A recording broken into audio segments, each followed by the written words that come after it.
So we have a presidential election this Tuesday, another one, and I counted. I have been through 16 of them during my lifetime. I've gotten to vote in 11 of them, my first being in 1980 when I voted for Jimmy Carter. I have lived through 12 American presidents, 7 Republican, 5 Democrats, some good and maybe some not so good. Like many of you, I'm a political junkie and I care about these things. 3 of my favorite television shows that I still watch: The West Wing, Madam Secretary, and my guilty pleasure, House of Cards. But here's the deal. Our happiness, our success, our families' lives are not orientated by who's in the White House or in the governor's mansion.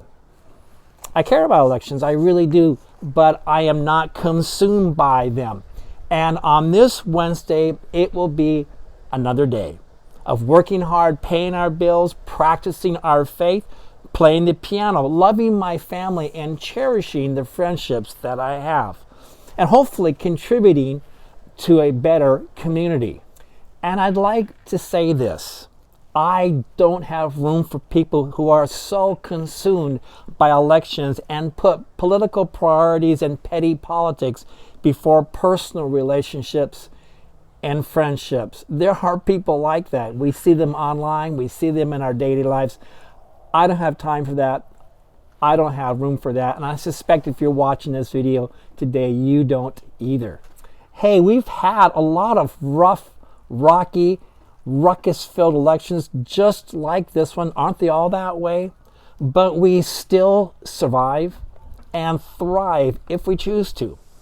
Our history is full of chaotic and controversial elections. Let's go back to the third one in 1800, a rematch between Adams and Jefferson, looking back 2 almost mythological figures in our history.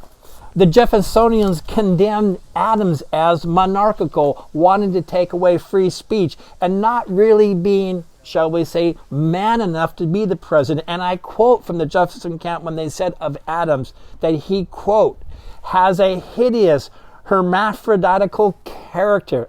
Ouch, crazy stuff. And the Federalists with Adams said that Jefferson was too close to the French. Son of a half-breed, was a secret atheist who wanted to take away people's Bibles and who needed to answer the swirling rumors about one of his slaves named Sally Hemings. A close election that eventually led to an electoral tie between Aaron Burr, yes, that Burr, and Jefferson, each earning 73 electoral votes. Finally, through some brokering and some deals and some backroom influence by, yes, Alexander Hamilton, put Jefferson over the top.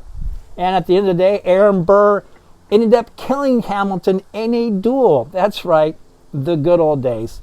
But we survived and we thrived. How about the election of 1860? Talk about a divided country. A real civil war broke out after that election, and millions died when the winner, Abraham Lincoln, garnered only 40% of the popular vote when there were 4 people running for president.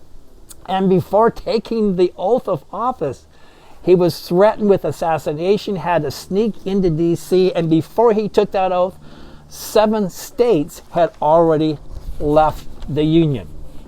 After a bloody war, we survived and we thrived even after that war and our first presidential assassination.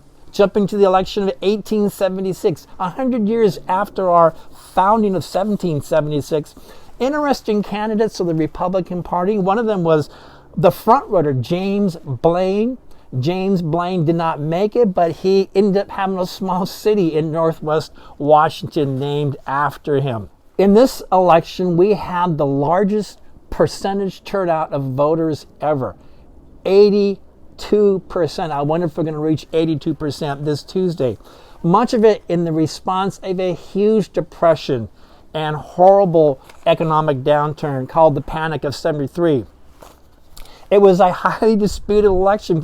For the first time ever, the candidate with the most popular votes Samuel Tilden of New York, was edged out in a controversial decision along with dirty backroom deals that took weeks to decide in favor of the Republican nominee Rutherford Hayes.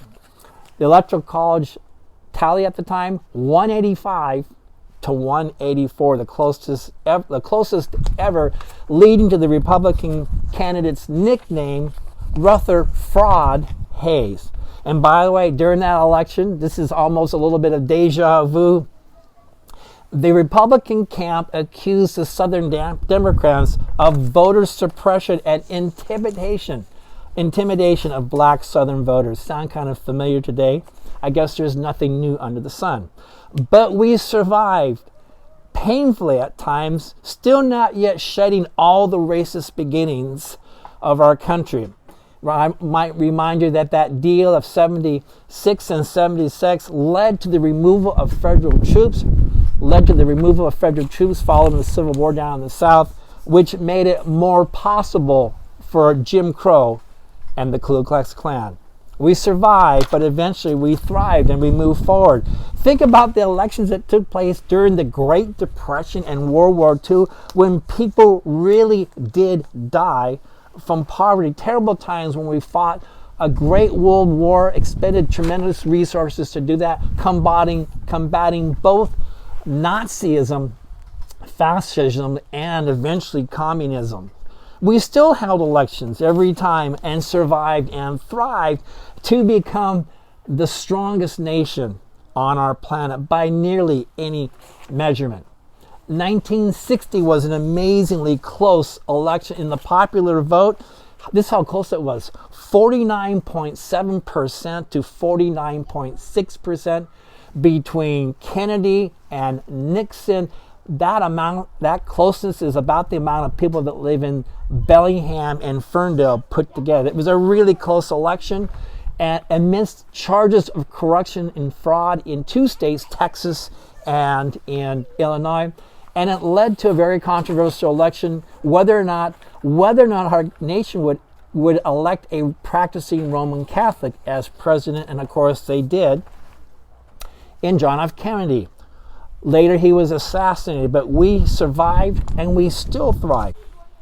I'm old enough to remember the election of 1968, which followed the assassination of the leading Democrat contender, Robert Kennedy, and the civil rights leader Martin Luther King. There was also the Democrat Chicago Convention chaos and the protests against Vietnam, and there was still an election.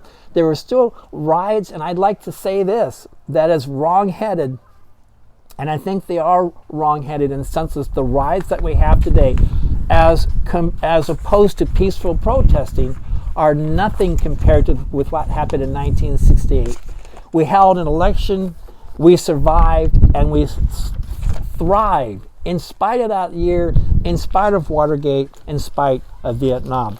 The year 2000, Gore v. Bush, 500 votes in the state of Florida, just 500 votes separated the two, giving the election to George Bush with a little help, unfortunately, from the Supreme Court. Again, we survived, we thrived, and is there any doubt about it?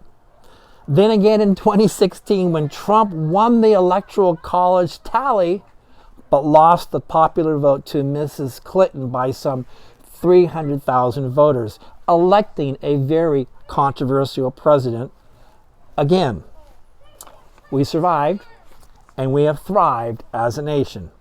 And I do not know what's going to happen on Tuesday and what the headlines will say on Wednesday morning. I'm not going to predict that. And I don't mean to minimize the seriousness of the issues that are and the importance of the matters that are being represented by the candidates on the ballot.